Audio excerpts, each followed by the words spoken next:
okay ba yun? Positive ba yun pag hindi mo nararamdaman yung competition?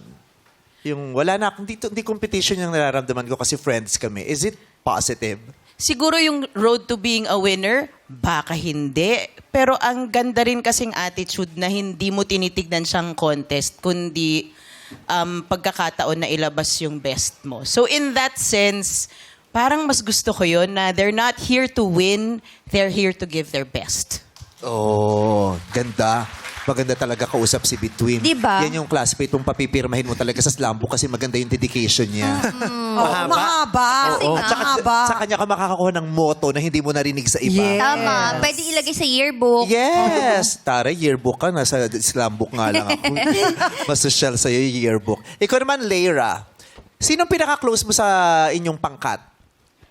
Actually, si Angelica po. Kasi 1 year older lang po siya sa akin. Pero ka-close ko lang po silang mga ate and kuya ko. Oh, siya yung Oh. Sila yung 15 lang pala si magkalapitan. Leira. Ha? 15 lang Years siya. old. Napakabata. Ha? Oo! Very Nasaan young. ka? 15 lang po? Yeah! Ganyan ka nakagaling, 15 ka pa lang?